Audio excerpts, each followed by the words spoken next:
Okay, welcome back to the Are You Strong show.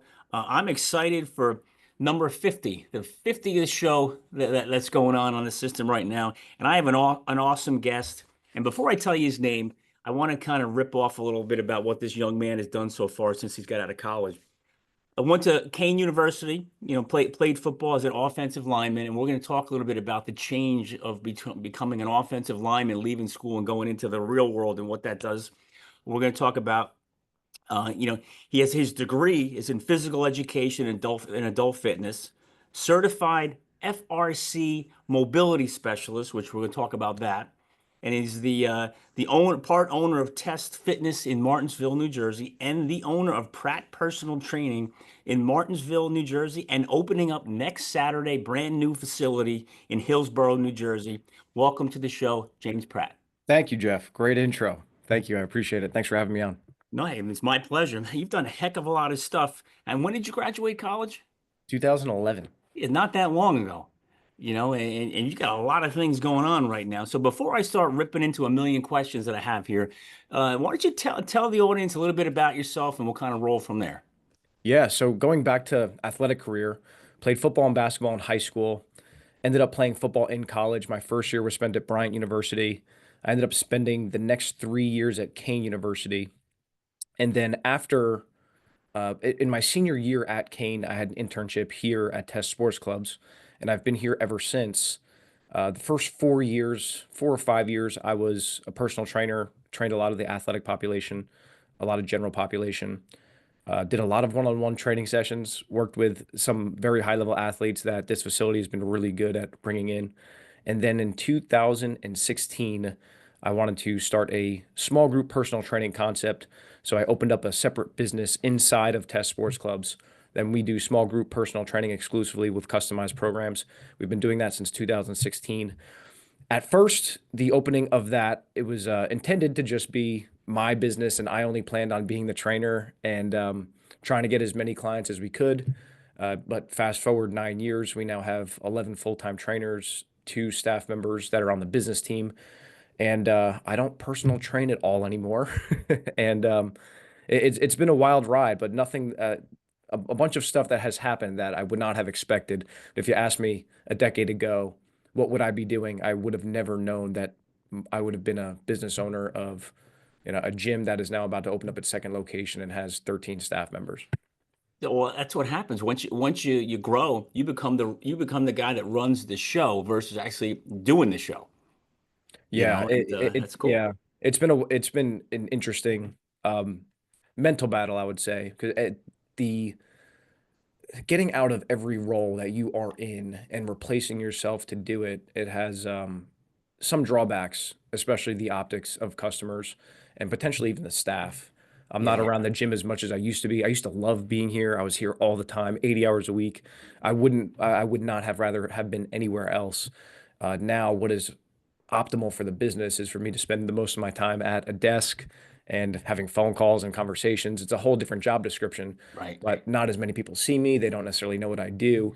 And going from the person that is, kind of running the operation on a day-to-day basis, and everybody, has high value for what you're doing, and they tell you that, and you're getting constant positive feedback, to all of a sudden, being the only time I talk to customers at a high volume now, for the most part, is when they have a complaint or an issue. So it's been an interesting personal growth project for me as well as Yeah. business. Now, what do you enjoy more, the being hands-on with the clients or running the business behind the scenes? I greatly prefer being involved in the operation. Yeah. Even here right now, like we're having this conversation on a Saturday. This morning I was up on the floor for a couple of hours and I was just having a great time talking to members, hanging out, Yeah. joking around with the staff. We are very fortunate that we have a high volume operation. So we have 5 staff members upstairs right now. One of our business team members set up coffee on the back just for fun for the Yeah. members to come in and have coffee on their way in. He does that once a quarter. So I come in, I'm having coffee with members. I'm joking around with the members as I walk in. I'm talking to the staff. It's a really cool environment that we've had. But I love that. And I wish I Yeah. could just do that all day long. You're just building a Unfortunately, rapport, shaking yeah, hands, hugging people, exactly. and Yeah. building those relationships. Because that's what keeps people coming back, James.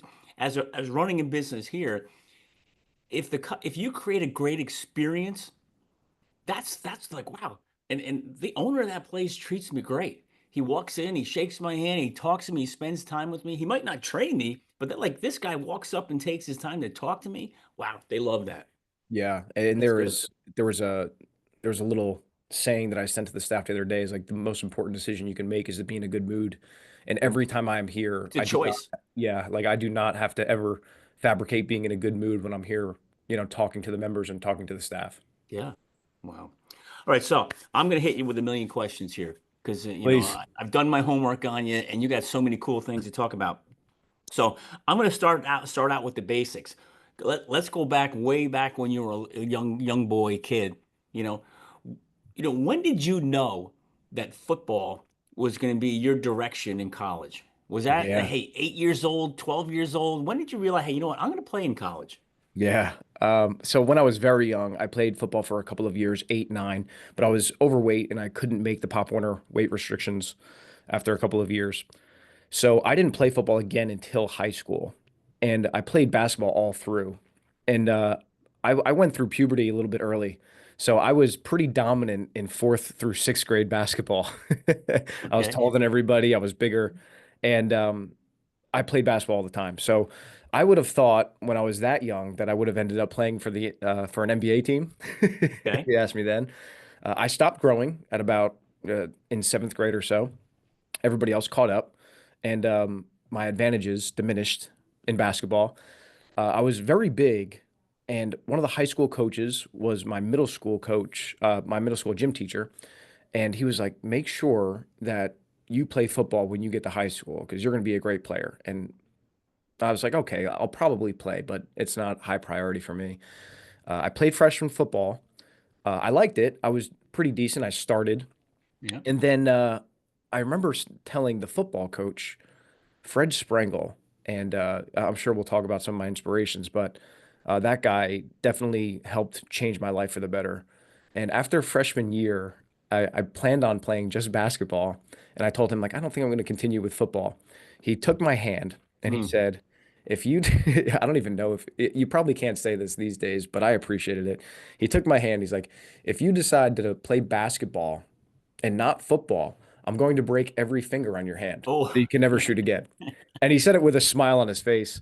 And that moment stands out to me so much because it was like a moment in which I felt so appreciated. yeah. And like this guy cares and he wants me to play football and he thinks I have some potential. And that sat with me. And I was like, I'll play football for this guy for as long as I possibly can. And I'll never give anything less than 100% for someone that cares about me to this degree. I think growing up single parent with a mom, my male influences that like these small moments, I've had a Yeah. few of them, like they just had such a highly beneficial moment. They were such a high benefit moment Yeah. for me that I was just, for the next few years, I was just highly invested in football and doing everything I possibly can for that team. So, James, do you see the correlation in what you and I just talked about to that scenario right there, talking about experience? That coach made you feel appreciated. He made you feel good. He made you say, hey, I want to play for this guy. So when you walk into your facility, you make your members, what do you call them members? I Yeah, guess, yep, right? Feel good, feel appreciated, and that's what makes them want to come back to you. It's you see the correlation how that just from 100%. when you're a young man, you had no idea what was going on, but it's affecting you today, Absolutely. which is awesome. Yeah, those influences that I had are definitely something that I want to model to Yeah, anybody that I have the opportunity to influence, whether it be staff or members. that's so cool. I would imagine your staff must love working with you too. I hope so. We do a lot of leadership type of studying, Yeah, leadership and management, and I if there's a drawback of mine from a leadership standpoint is I could definitely say I do sometimes fall into the scope of I like we have an expectation, and anything south of that we do not accept. And there are probably times where we are hard on each other for living up to that expectation. I think it's necessary. I think our delivery sometimes, for me personally, can be better. But ultimately, our staff, we've had everybody that we've had work here has been here for a very long time, and I hope that means something in regards to their job satisfaction. And we'll track these things. We have conversations about them, like 1 through 10. How satisfied are you with your job over the last 3 months? And we've always had pretty impressive scores, especially from our leadership staff. So I'm sure we'll talk about the staff at some point in time, but they're unbelievable. They're insanely invested. They work so hard, and like they've played such a huge role in what this business now is. I've been very lucky to have a lot of really, really outstanding people and highly invested staff members. Yeah. Well, let's bounce around a little bit. Let's talk about that now because I love the leadership stuff. You know what I mean? And what you said before, you set the expectation. It's the standard. Yeah. Some people look at the person who sets the bar, who sets the standard. Oh, he's too tough. Oh, Yeah. his expectations are too high. Well, what's wrong with that? Don't Yeah. you want to have an elite performance facility? Yeah. Don't you want to have a place where everybody says, wow, that's where I want to go?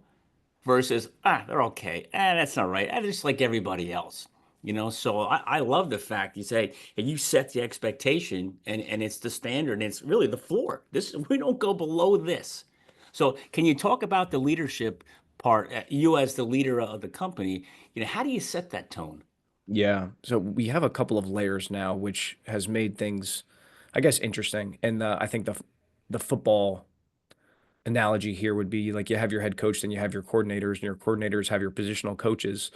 And the head coach wants to oversee everything, but he potentially doesn't. He doesn't have the most immediate influence of in comparison to a positional coach with their positional with the players of that Right. position. So the layer underneath owner, we have two managers of trainers, and then we have a sales staff member and a marketing staff member. So they're kind of like our leadership team, if you will, and they manage the other trainers. So we have training managers, and they manage four or five staff members apiece. So what's been really interesting and eye-opening for me is I need to better than ever before be such a great leader to our managers for them to be great leaders to the people they are managing. And any time that I feel like I have even slightly mishandled a situation, I see it happen through them to the people that they are managing. So it trickles down. Exactly. And Mm. anytime the opposite happens, anytime I feel like we're handling situations really well, we're having crucial conversations, we're being upfront and honest with each other, and we're heavily invested in doing the right thing, then that trickles down as well. So it's just so important for me, and what I'm noticing recently is like I need to make sure that I model the behavior that I want them to model. Yeah. And I can't have these moments where, I let frustration take over. And, I have, if you're familiar with the System 1 and System 2, Daniel Kahneman, Thinking Fast and Slow book, these moments of like knee-jerk reactions that are unnecessarily pessimistic or negative, I need to avoid those at all costs, because that's not necessarily, those are the things that a day later you look back at and you say, I wish I handled that situation differently. Yeah. Well, you mentioned before crucial conversations, man. That those are most people avoid that. Yep. Most weak, I shouldn't say the word weak, but the weaker, the less confident leaders avoid that stuff. I'll do it later. I'll address it later, just because it's so uncomfortable. Can you touch on that a little bit? I'm not saying name people or topics. Yeah. How do you handle that crucial conversation? Do you just get into it right now, or do you push it down the road? Do you skirt it? What do you do? Yeah, we have to address it immediately. So it has to, any conversation that we have to have that is a correction, for lack of a better term, we need to have that conversation immediately. And we have essentially modeled what those conversations should look like. I had a very good business coach for a few years that we had come in, and he did a workshop with us on these things. And we had another speaker talk about that came in and basically talked about like what's the other person's perspective every time you're talking to them, and let's make sure we take that into consideration and not be so narrow-minded of just what is the message you want to deliver, like, Yeah. and how strong do you want to make that message. It's like, understand that there's a receiver of this message, that if you say it the wrong way, it could end up not it could be not nearly as motivating as you expect it to be. So we kind of have a template at which we abide by with these conversations, and we kind of run down that um, template so everyone knows what to expect from these conversations. Like we'll discuss the facts of exactly what happened, and then we will discuss our feelings relative to the facts. And then we want to hear what your feelings are based on the facts that we just discussed. So the facts become something that we can't debate. There's nothing to debate on the facts. If we don't agree on the facts, then the conversation kind of stops there until we come to a common denominator of what the actual facts are. But then discussing the feelings about the fact, that's where things get interesting because That is so cool. yeah, And I don't mean to interrupt you because you're wrong, but I no, go have to for because I'll forget. it. Is you just told me the leader that you are. Because James, most leaders, they don't care what the other people's feelings are. They just care about their own, and is everybody following it? So can you touch on that, man? Because that is so key about a great leader cares about others' feelings and not just their feelings, but their opinion on what's going on too. Yeah, yeah, Can you drill down on that? totally. It's a work in progress. It's something that I'm still trying to get a lot better at. The staff is working on, we'll have conversations where we kind of mock up what these conversations should look like. But I would say, from 2016 to 2020, 2021 even, I probably had a staff that was just so hard charging that I never even needed to worry about this. And there was one layer of management. I had four other staff members, and they said, whatever you say goes, let's go get it. And it was just a very interesting and a very hard charging business environment where we said like whatever we decide to do, let's make a decision, let's go full force, not much organization. Let's do this with our sales approach, let's do this with our marketing, let's do this with our operations, and let's just go all in on everything that we did. And there were a lot of positives to it, but the drawbacks were that we didn't really develop systems, and we didn't foresee that when the business gets bigger, we're probably going to have a more systematic approach. And then once we have a lot of players on the team, there's a higher likelihood that we end up having some issues with some of the players just based on the laws of math.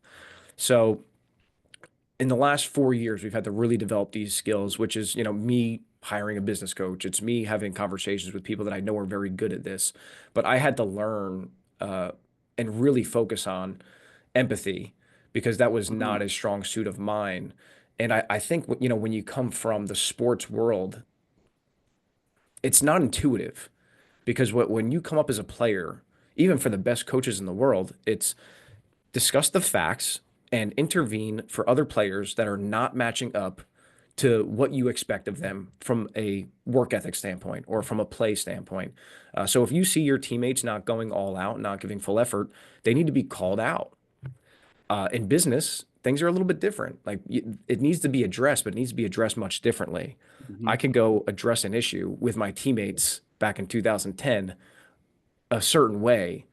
And even if we argue, we end up leaving that conversation thinking that we're doing it for the better. But in business, um, there probably has to be a much different way of going about it. Everything still needs to be addressed. You can't just ignore issues, but you probably need to address them much differently because this is not football and we don't have shoulder Right. pads and helmets. And we can't just get into a fight at practice and then move on from it if we wanted Right. to.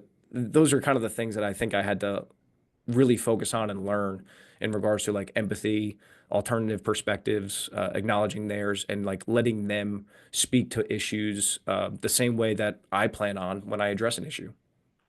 James, I think if you go back when you were a young kid playing football, the way the coaches handled things then were different. When you were in college, I know you played for Coach Garrett, right? And he's awesome. He was on the show. He's an awesome guy. When I talked to him, he's evolved.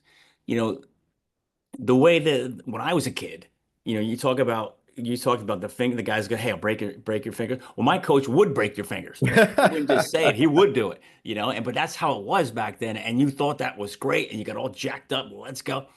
Today, look at the guys that are playing for the major Power Five schools. Like they need to be coddled sometimes. They you got to approach things differently. So how you're dealing with things in your business is because the people they just have evolved. The way you Yeah, handle things have evolved. That hard charging, it's dead. You know yeah, what I mean? And if you learn how to coach those people with empathy and care, you know, you're going to get a lot more out of them. And when you talk about, I know I'm talking too much here. You should be talking. But when you talk about, when they feel appreciated, like you said before, your coach made you feel great. Yeah. So I'll bet you now you make your members feel great, which means you make your employees feel great, which makes them want to show up and they want to do what you want to do. But you allow them to share their feelings and their opinion, which is what makes your company what it is.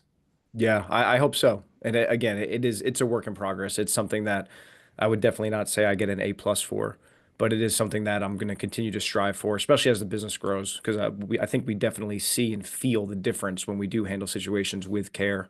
Yeah, yeah. So I'm going to go backwards again. We're going to bounce around. Please. Kane football, Coach Garrett. What's your most memorable moment there? Like, what like stands out? Say, man, this was the greatest thing that happened to me there. Yeah.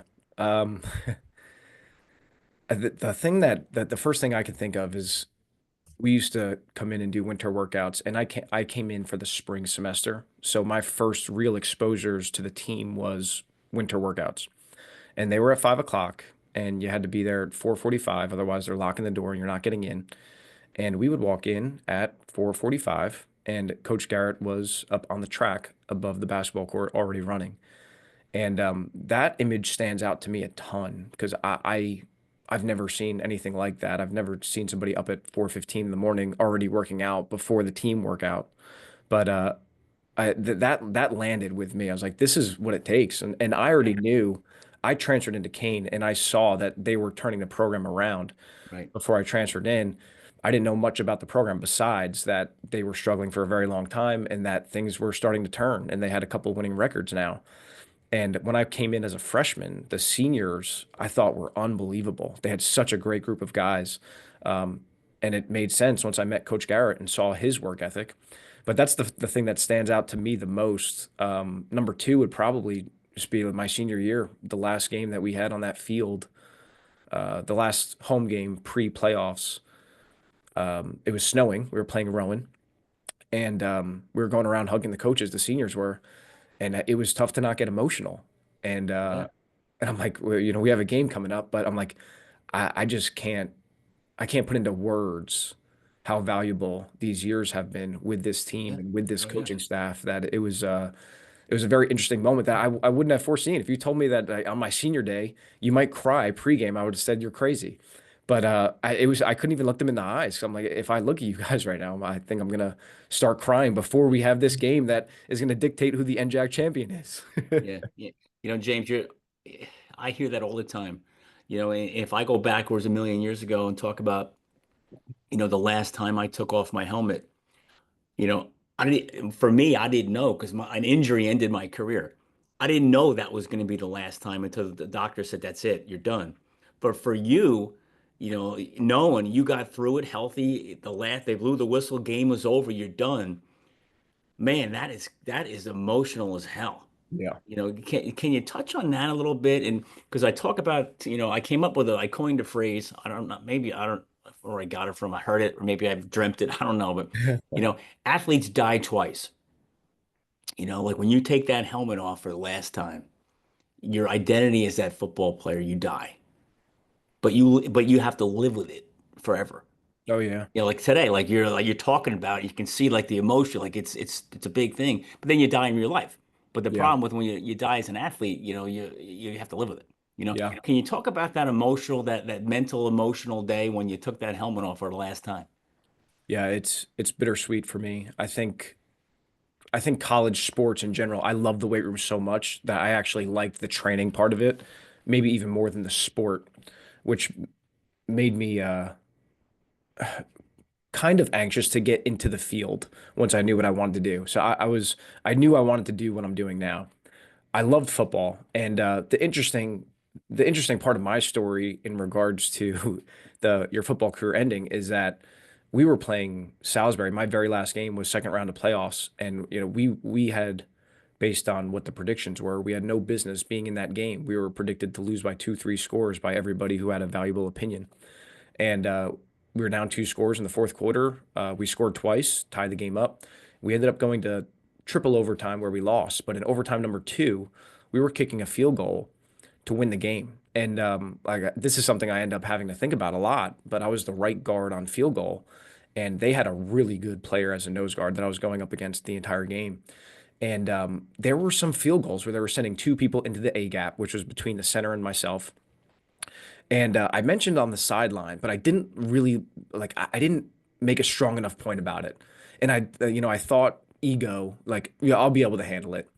And we had a chance to win the game in the second overtime and kick the field goal, and it was blocked because two guys got through the A gap. And if I make that block, that field goal potentially goes in, and we move on and go play Wisconsin Whitewater the next week. And like I've had to live with that ever since that Carry game. it, carry it. And Oh, I think if there's something to take away, it's like, man, like ask for help, like talk to the if there was nobody lined up over the right tackle and they were sending two guys into the A gap, it's like there were opportunities to communicate to potentially fix that. And if I had more help, if I asked for help in that situation, then things could have been different.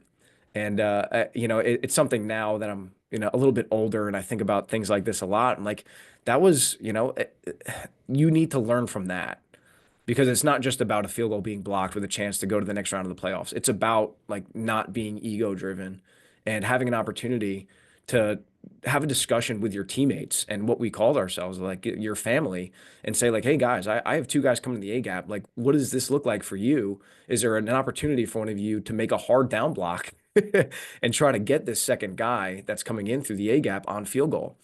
So yeah, like that's kind of the bittersweet moment of the end of yeah, my career because I feel like I directly had some control over whether my career actually could have ended that day or not, which is rare for right. an offensive lineman to Yeah. feel so directly responsible. But yeah, that's lived with me for a while, and I think there's the thing that I could do best since then is just what can you do to learn from this going forward in life? Big. It's huge. So how you kind of said it, but I'm gonna ask you anyway.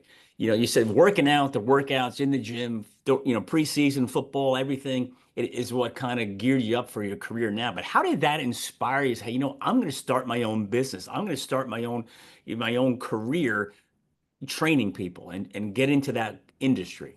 Yeah, I became a personal trainer at 18.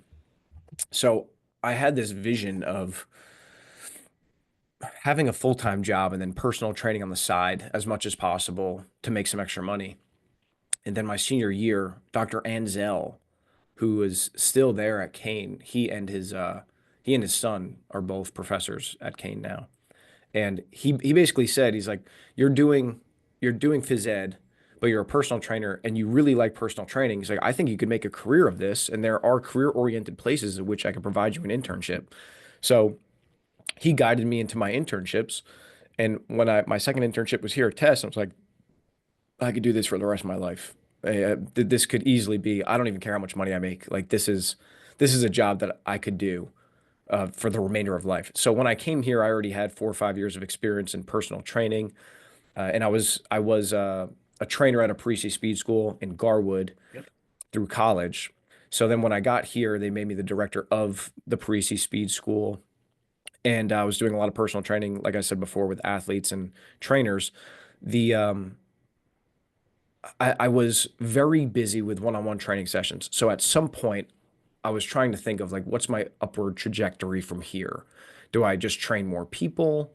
Do I charge more money to train with me to try to make more money? Do I consider doing group training? What's my next move? And I remembered small group personal training model from my first internship at Gabriel Fitness. And it was only a 40-hour internship, but I learned a lot in those 40 hours from just watching. I could almost vividly like remember exactly what I was looking at for like all 40 hours. It was a dense 40 hours of learning. And I wouldn't say I had a lot of conversations in those 40 hours with Vince or even the staff, but just watching the operations, like this is like these guys are buttoned up. They know what they're doing. They're doing a fantastic job. So, and I knew Vince mentioned to me who he learned some of his small group personal training concepts from. So I looked into some of those. I watched a presentation from Rick Mayo, who now has a franchise for small group personal training. Went up to Providence to watch him speak, and I wanted to run that model bad. I thought that was the next best move. I was going to be able to charge people less money to train with me more, which at the time, everybody's hesitance to train 2, 3, 4 days per week was because it's $110 an hour, Yeah. and that's somewhat unreasonable financially for most. So switching to small group, you could charge a third to half as much money and then spend the same money but train much more. You share the hour with other people, but if you're really good at customizing the program and customizing the experience, you don't feel like you're missing out on anything besides the small talk about the dogs and the children. Yeah. So it ended up working out perfectly when I first started the business. And we were doing it with athletes. Ironically, I say we, but it was just me at the time. Uh, I was very bullish on this being a great athlete model. And okay, I'll do it with some of my adults too. And the adult market just took off and exploded. And for a while, we were doing really well with both the athlete and the adult population. And that's when I said, I was like, this is definitely the way. I could see this being big. I could have never imagined what it is now. I did not foresee this business ever being. I could show you our 10-year plan that we made in Yeah. 2017, 18. We've far exceeded that in just a few years. I would have never expected that, but I knew that this was definitely the thing I wanted to do. Cool. I mean, you can tell by the way you talk. You can see it in your body language, your facial, your emotion. Like you love what you do. Yeah, 100%. You love what you do. So let me ask you this. This one's a tough one. I don't mean to put you on the spot, but I'm going to do it anyway. You know, there's so many training places out there. You know as well as I do, some of them are you probably shouldn't be there. But what separates your business, your model from all the other places that are out there? Yeah. I'll start with myself. I've been obsessed with training for 20 years. I went through a little stint in high school where I lost weight and I became obsessed with working out. And I'm personally obsessed with the operation of training. I didn't start a personal training business from a business owner's perspective of trying to make money and with minimal interest in fitness.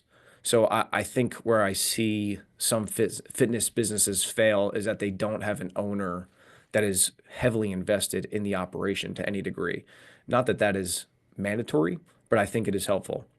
Number two, our staff, they are insanely competent when it comes to fitness and training. We have to interview 30 people to choose one that we want to work with. And those type of numbers are what we know we just have to do to find people that are able to keep up with the model that we have because their job is not easy at all.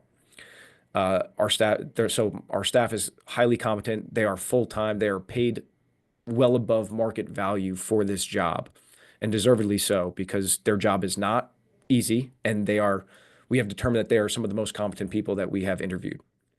Uh, the members that come in, they they all have a membership with us. So they show up X amount of days per week and they have bought into the fact that they should be on a customized training program that abides by the laws of progressive overload.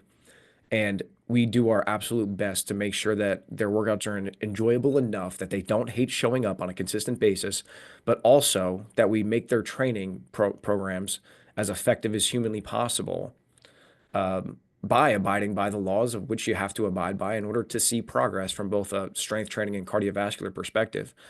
And we have a staff of a few programmers that are some of the training staff, and they do an unbelievable job. We have a questionnaire at the end of each program that they fill out, and then the trainers take that information and do a little bit of deciphering and decision making on which direction to go with their program. And then they design their next program. Then they send them a video of the program to show them, this is what I was thinking when I wrote your next program.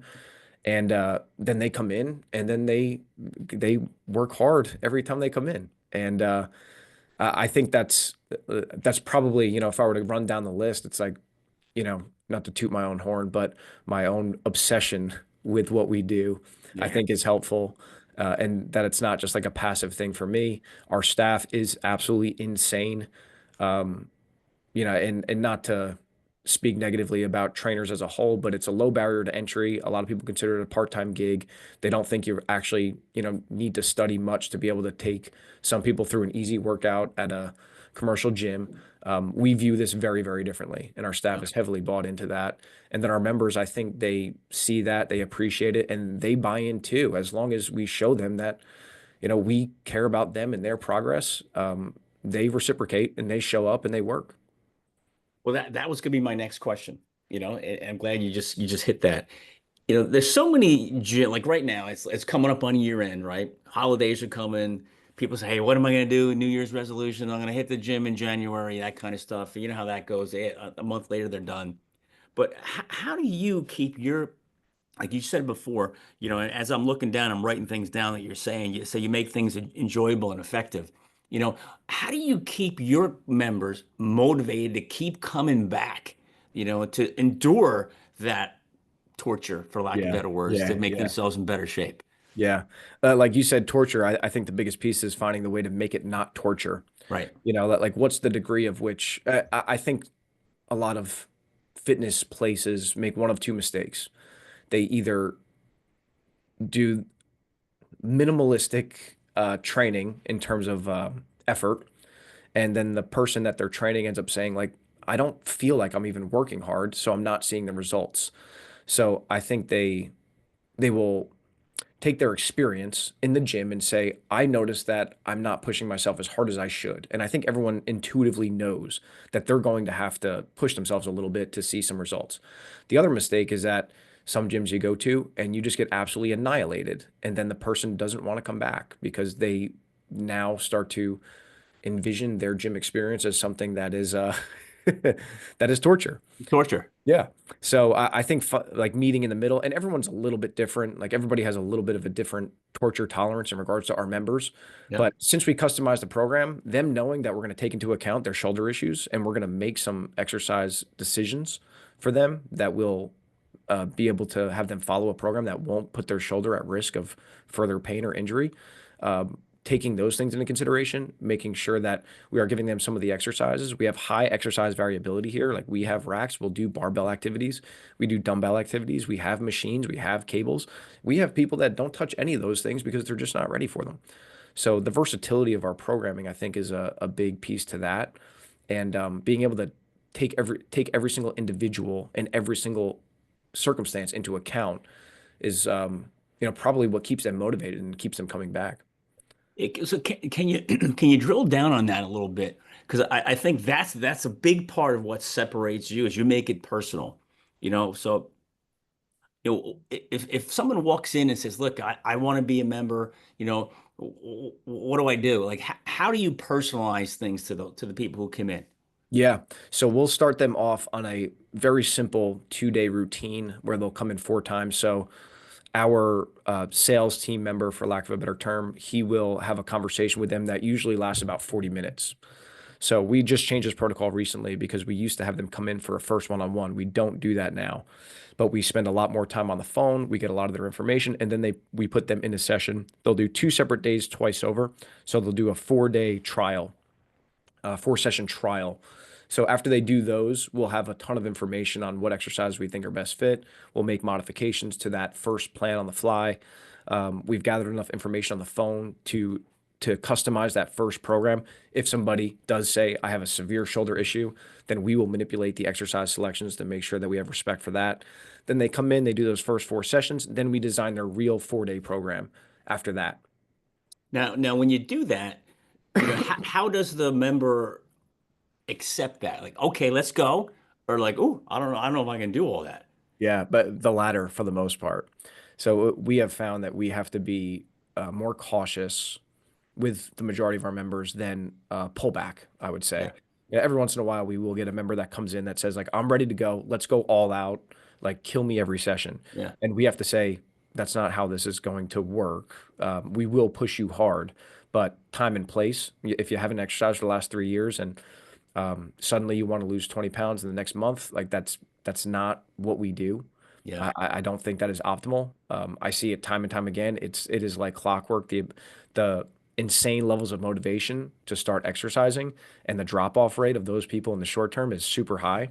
Huge. So trying to get everyone to see long term, I think if there's one message that matters most, it's that the majority of people that come in here, they know they should be exercising and they know they should be trying pretty hard and they know they shouldn't have a near death experience when they're in the gym. Right.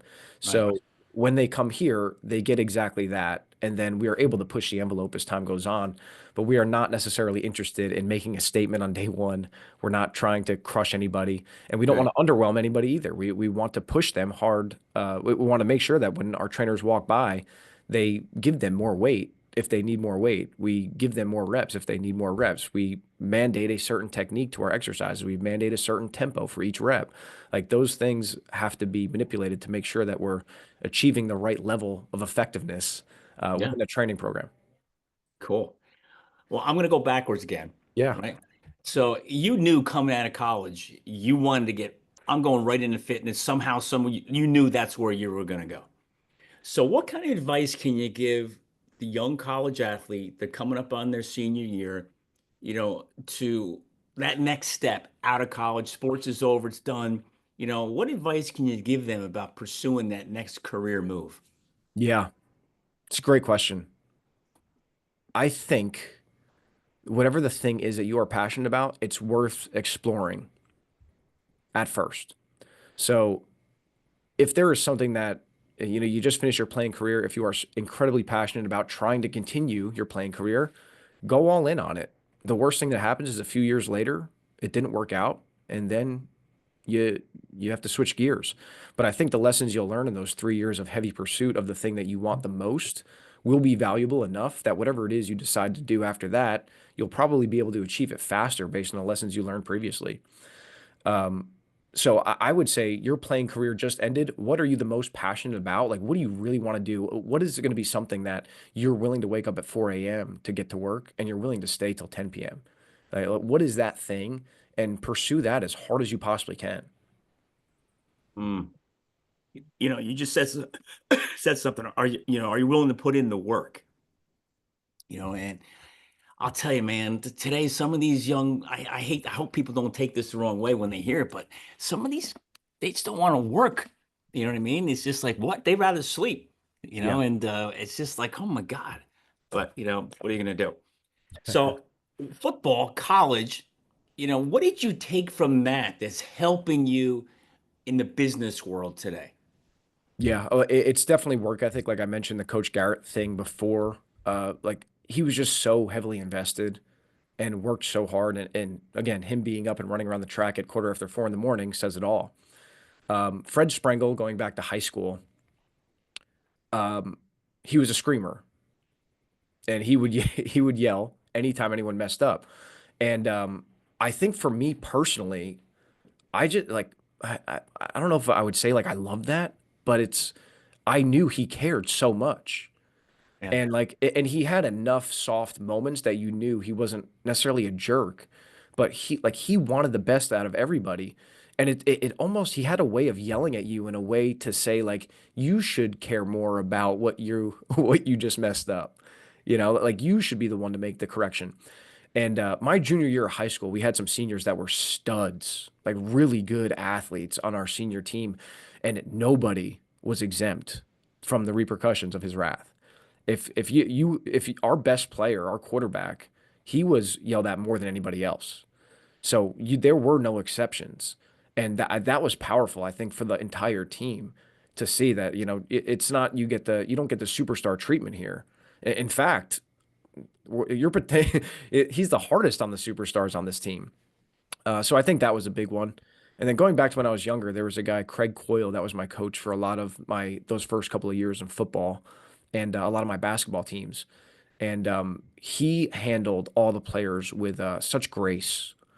So I think there was some stuff I took out of each of them that mattered a lot. Yeah. Like learning to really genuinely be soft and caring for an individual. I think Craig Coyle played a large role in that messaging.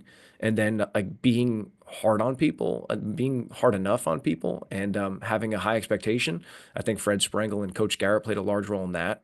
And work ethic. I just I don't know if anybody is able to match up to the time and effort that Coach G was willing to put in.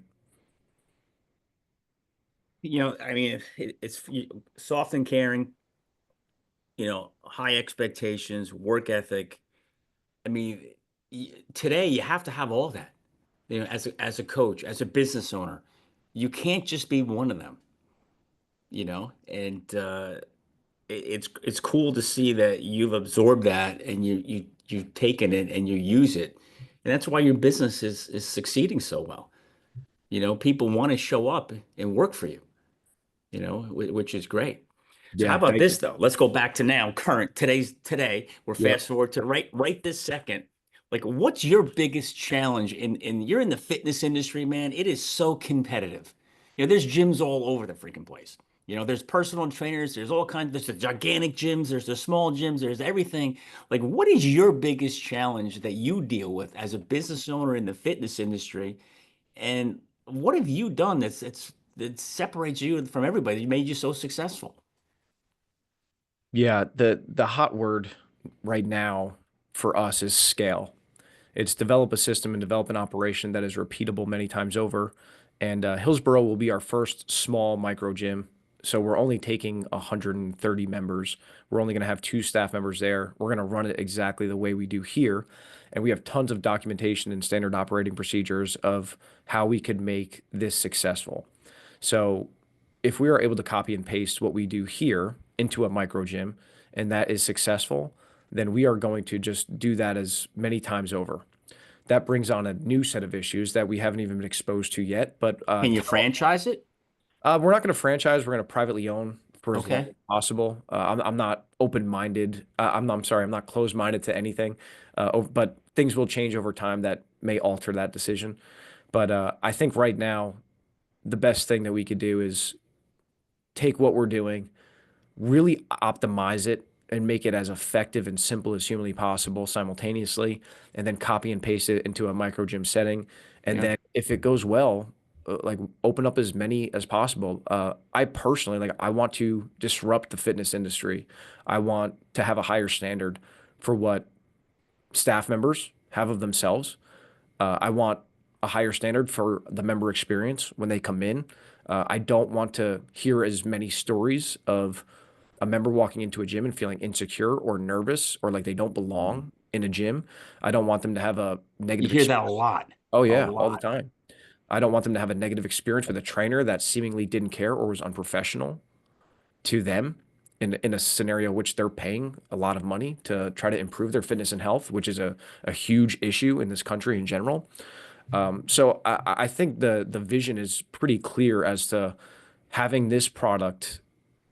If we are able to keep the customer satisfaction as high as we currently do, we are able to create a higher standard for staff expectations from a personal training standpoint. People could say with pride that they're a personal trainer to their family without their family saying, okay, so what else are you going to do? Because that's not going to work in the long You run. get a real job, right? That's what Exactly. they say. Exactly. So having higher standards for being like defining what a personal trainer is, like doing that at Pratt Personal Training is my goal. And same with our members, being able to have a being able to talk to their family about the fact that they've been going to the gym for 3, 4, 5, 6 years and not like I did Yeah. a couple months and then I stopped and I did a couple Right. months and I stopped. Like having better standards for um, members being able to work out consistently and having higher standards for the staff. Yeah. Now you said micro gyms a couple times. I think I have a good idea of what you mean, but the listeners might be saying, "Hey, what does it mean by micro gym? What does Yeah. that mean?" So our current space, we take up half the field house at Test Sports Clubs. So it's about 5,500 to 6,000 square feet. And we run 4 zones of training sessions. So we have 4 trainers training up to 8 members at the same time. The micro gym is just going to be 2,000 square feet.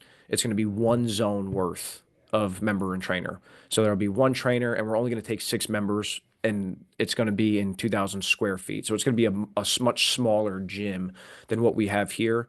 And it's going to be something that you would find in a retail spot. So we're right next to a Jersey Mike's and a Papa John's. Stay away from Okay. Papa John's, right? Get the turkey sub at Jersey Mike's with extra meat. But it's going to be one of those places. It's going to be in a retail spot, 2,000 square feet. We have equipment, we have a reception area, we have a bathroom in the back, and that's it. Just come in, get the job done, and and you're good, Exactly. Yeah. right? Wow. So how about this? Don't give me any names, but can you tell a story about one of the a real cool success story of one of your members who's come in and this guy or this girl came in and followed everything to the T and she just totally transformed their world, their life? Yeah. My one of my first personal training clients here, maybe it was a couple years in, but she's been working with me for I want to say 12 years now, and she's down a total of 130 pounds, Okay. something along those lines. And she's had some up and downs. Like this was not a linear thing, and I think her tolerance for the non-linear moments have been what I respect of her so much. You know, at some point when we started, she lost weight very quickly, and then at some point in time, she started gaining weight, and then she started losing weight again, and then like we started having conversations about like what were the limiting factors, what was inhibiting her from continuously seeing progress, and over years and years of like up and down, more down, way more down than up.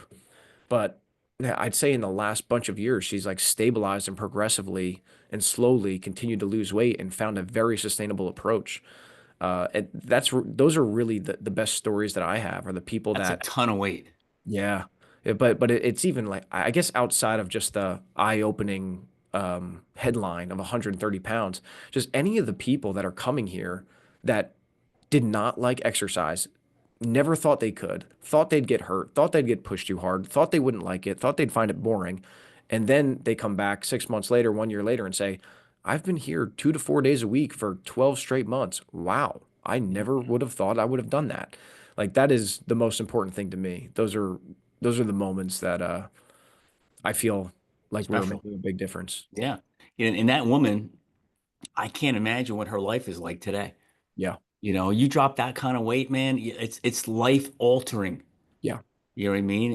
And not just physically, but mentally. Yeah. If she must be so happy and so excited just about the way she looks and feels. And God knows how many comments she's getting all the time. Oh my God, you look great, you look great, you look great. Yeah. And that just makes you feel like $1 million. Yeah. You know, 100%. and And that she's is crazy.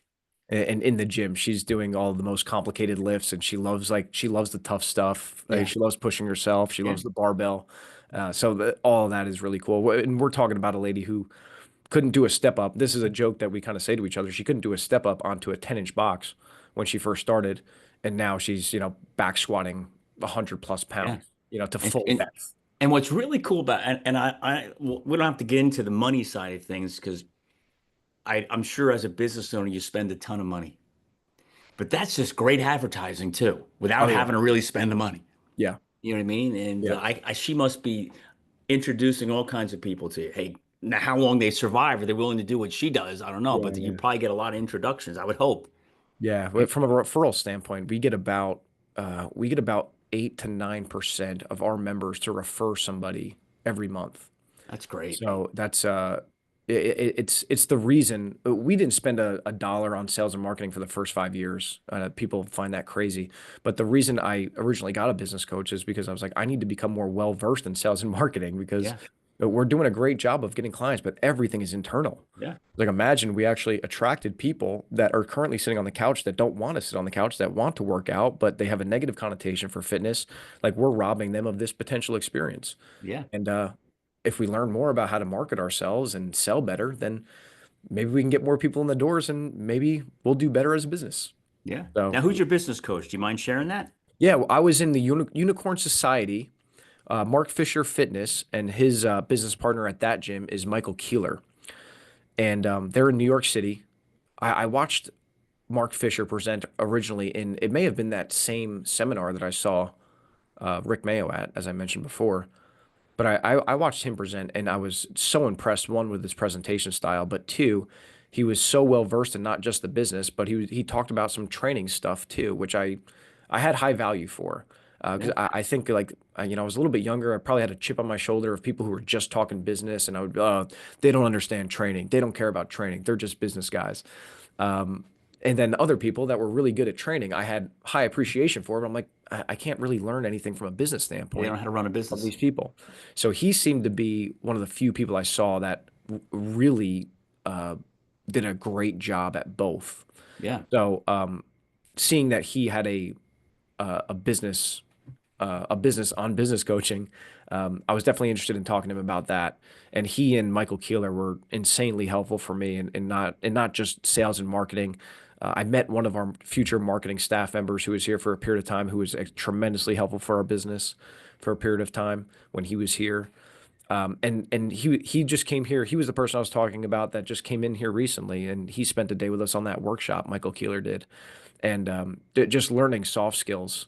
I would present him with issues that I was experiencing in the business, and I would say like, "This is how I would normally handle a situation like this," and he would say, let's role play it. Let's have a discussion. Let's have a back and forth about it, and maybe well, I'll give you some of my perspectives that might be helpful." And all of that I think was that definitely helped the business and me Yeah. personally. That's awesome. I mean, everybody needs a coach, and everybody always, hey, Tiger Woods has a coach. Everybody has a coach. Which is awesome. So you mentioned before, but I want you to go a little deeper about it sounds like to me, James, your business is all about quality, right? It's not about super duper high volume, even though you have a lot of members, right? You say you just cracked the 1,000 member mark. Yeah, That's a ton of people. But you keep talking about quality, quality and great experience. As a business owner, you said before, who wants to scale, sometimes you'll find a business who wants to scale, they're going to cut something. yeah, And many times it's the quality. yep, How do you maintain that quality while you continue to scale? yeah. There's a lot of places I feel like I can go with this. That's a great question. I guess the first thing I would say is like there's going to be a time and place to emphasize the rapid growth and the blitz scaling, for lack of a better term, where you just focus on opening up, 30 gyms in 2 years, and if you miss the mark on some things, whatever. But I would say a principle that I probably abide by is a term that I learned called the quadratic effect, which is if your product is so good, there is no limits to how many people you will attract to your business based on word of mouth. And it sounds kind of elementary, but I think what stands out to me is mathematically speaking, if one person has an unbelievable experience here, they tell 30 people. Of those 30 people, three might want to try it. And there is no limitation to how many people that person could potentially tell, except for how many people they know. So, most people, they, have relationships with dozens of people. And if Yeah, we are the thing that stands out the most in their life, they're going to share what we do yeah, with them. And yeah, luckily, the issue that we solve, most people have the issue, which is they're not exercising consistently. They want to yeah, lose weight, they want to get stronger. yep. So we have a potential solution for them. So hopefully, if you've heard that this place does a really good job at solving this problem, then maybe you're willing to try it out. And I think that it goes beyond just the people they know. Because if they're out somewhere and they meet somebody that they don't even know and working out comes up, oh, hey, you should go where I go. Yeah. They're right off the bat, they're ready to talk about it, even if it's somebody they don't even know, Yeah. you know? Yeah, the proof of concept has to be there. I think that is like what it sounds like you're alluding to is like maybe some people are, doing a great job marketing their product, but there's not enough people to fill in the gaps of speaking positively about the product out in Yeah, public. right. So we to this point have heavily biased, doing a great job, not only for you and your own experience as a member here, but we hope that that's our primary marketing approach is that Yeah, we do such a good job with you that you go tell people. yeah, And that's how we want to acquire the majority of our members. We do ads, we do Facebook ads, we do acquire members from Facebook, we do stuff on Google, we do all the generic things that you would want to from a marketing standpoint and brand yeah, recognition. But the biggest piece to our puzzle for client acquisition is the current members that are here right now. Go tell people. yeah. That's the best. Yeah, Your most satisfied customers, members are the ones who bring in the most satisfied customer and yeah. members, which is great. So how about this? How many years have you been running your own business now? We're touching on 9 come this May. 9. Jesus. Yeah. So looking back on those 9 years, is there anything like, hey, you know what? If I went back in time, I'd change this. Anything? Yeah, I think the big piece probably would have been doing more from a sales and marketing standpoint early on. And maybe not me personally, because I think I'm an operations owner and I love the operations. And ironically, I oversee all of our managers, but I still always bias operation issues. Like if I see an issue in marketing and I see an issue on the training floor, I will 100% of the time address the issue on the training floor first. But I think there was probably room to bring in somebody early on that could have said, you don't have to do anything in regards to the operations. I just need you to focus on client acquisition, brand recognition, stuff along those lines. And I probably should have Marketing. done that sooner. Okay. But I do love the organic growth of the business for those first few years. I think the watering of the seed created a strong foundation of the plant, that Yeah. I think was important to go through that phase of a business owner. And, ironically, like 9 years ago, having a business like this was never the goal. This just kind of happened. Evolved. Like now there are as a business owner, there are gaps in where I desire to go relative to where I am. But in 2016, 17, 18, that was not the case. I was very content with what was happening. And I never said like, hey, I want to get 1,000 members. That was never a thought of mine. Yeah. I just It's a wanted the lot of members. members. Yeah. I just wanted the members to be happy at the time. So I'm a college senior, painting the picture. I want to start my own business. What kind of advice can you give a young guy or girl coming out of college with the athletic background about coming into the real world and starting a business? Yeah. I uh, two different pieces based on who I'm talking to. So one is you really love this certain thing, so you want to start a business around the thing. And I would tell that person that if you're going to start this business around this specific product, make sure one, your product is really good to the point that you'll benefit from word of mouth, but also learn how to market and sell and learn that stuff early on because I think some of the businesses that struggle are ones that have owners that are overly obsessive of the product and never think about client acquisition. And then the other end of the spectrum is the potential business owner that is just so gung ho about starting a business that they've never actually cared or figured out the product. And the quality of the product is probably on the back burner for someone like that. So if I'm talking to the product obsessed owner, I would say learn sales and marketing, learn how to acquire clients, um, maybe give some people, a low barrier offer or free trial or something. If there's a version of that for you, heavily discounted, startup rate, whatever you want to call it. But for the business owner that says, I just want to be a business owner because I love the thought of being an entrepreneur. I was like, that's great. That's fantastic.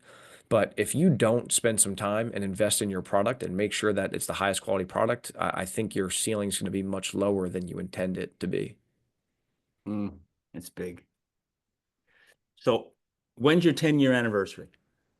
May 16th, Hey, 2026. Yeah. okay, it's so not too far away, right? So what does the next couple of years look like? If you could fast forward, 3, 4, 5 years, what does your business look like? What do you look like? Yeah. Yeah. Um, whew. So my athletic trainer at Kane, his name is Jamie Levine. He's going to be opening up this Hillsborough facility. So our goal here, I'll talk as pipe dreamish as I possibly Yeah, can. sure. So over the next 3 years, let's say if things go very well in this micro gym, then we open up another three or four in the next year. And if things go really well there, then we start plotting on opening up another six in the next year. And then at some point, the question becomes, how, what is our limiting factor to us growing as big as possible? You start to, I guess, explore the thoughts of names like Orange Theories and F45s. Like, how do we scale to that extent, at least locally? Like how do you just open up 30 places in New Jersey that are all highly profitable? And then if you are able to do that, then what happens next? So pipe dreamish as best as possible. Let's say in 3 years. You got to think big to get Yeah, big. yeah, exactly. In 3 years, if this Hillsborough thing works out well, um, let's make a goal to open up 20 gyms in the next 4 years. That'd be nice, huh? Yeah, I hope so. So you said the name Orange Theory. You know that you see them popping up all over the place. Like, what's the difference between you guys and them?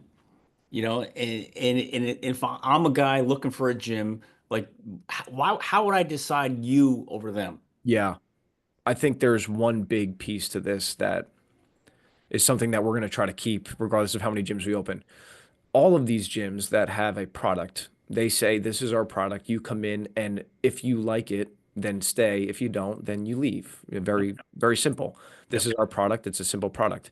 Our product has variability in it to meet you and say, we are going to match the product to you, not you to the product. Mm, And I think that is something that is, that's huge. yeah, and with that thought comes tons of complexity. Like it is, I can't tell you how many staff hours we spend on programming. And with those hours come dollars that staff members are paid. And it is a heavy financial investment and a big time commitment that I have had the luxury of having insanely committed people do to this point. Some weeks we randomly have 1.5 times as many programs finish as usual. And when that happens, the programmers have to spend more time to program that week. And they know the ebbs and flows will come. There may be weeks that they have fewer programs to write where they get out of work earlier. But if on this particular day we happen to have 15 people finish a program, they're going to have to spend some more time on it. So putting the staff in the best position to be able to digest the amount of work that we have to have them execute on Yeah. because of some of the complexities of the business, I want to keep as much of that as possible because it is our differentiator. I guess a parallel here is if you compare two separate chocolate shops, like when you walk in, you pick the piece of chocolate you want, but they're all the same chocolate. That's great. The people that love it are going to go there. They're going to buy, and there's going to be other people that say like I want a custom piece of chocolate. I want to Chocolate. make my own. I want to Yeah. walk in. I want to choose if I want white chocolate or dark chocolate. I want to decide if I want it with a strawberry or not. And if you're able to go through this like menu option type deal to customize the exact chocolate you want, that business is probably very valuable too for many people.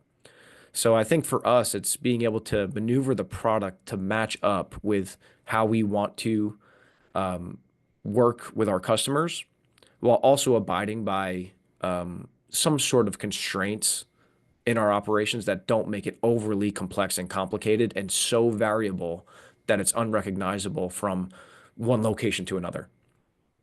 So if someone were to say, "Hey, James, what's your ideal member look like?" You know, I don't mean like physically look, but Yeah. who's your ideal member, and what's the target maybe demographic and geographic? Does that all kind of come into play? Yeah. Yeah, we're not a cheap gym, so like finances do play a role in this. Hmm. Uh, we give free trials to anybody, and we don't care what your income is. Like we don't qualify. We have a no qualification sales process. I do not care what the person says on the phone. We want them to do a trial, and we will tell them that if you don't plan on like if you really want to know the prices, we will tell you the prices. But do not let that deter you from doing the free trial. At the very least, you come in, you do a trial, you don't sign up, you feel like you wasted our time, but we may have now given you the skills to go train on your own and maybe you know some more exercises. And if you go to a commercial gym and you have an idea what to do, you're going to go do that now. So we find high value in that approach. But yeah, I think that's just a big piece of like what we're doing right Yeah. now. Like to just getting people in, try it out. Yep. If you like it, please sign up. And it's definitely not cheap. So that's a big thing there. But age 40 to 60 is the majority of our members, but the Okay. range is very high. We have an 88-year-old and we have Wow. teenagers in the same session working off of separate, completely different programs. But 40 to 60 is is the big group that we have. And, Okay.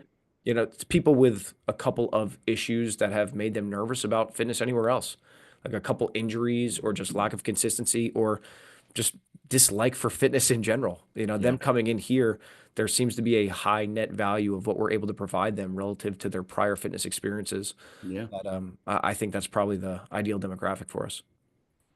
I tell you, and 40 to 60, I don't mean to sound negative, but those are typically the people that can afford it Yeah. Oh yeah. too, right? Yeah. And which is good. But when it comes to money, like in any business, especially like in my world and any other world, you know, the question I always ask, hey, if it was free, how much of this would you do?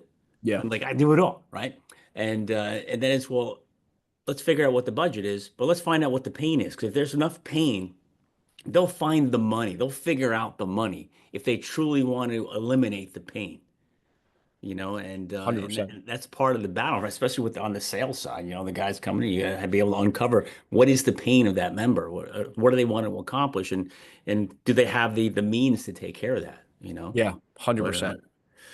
James, man, this is really you got one hell of a business going. Thank you. And this is really cool. And I've seen your name for a long time.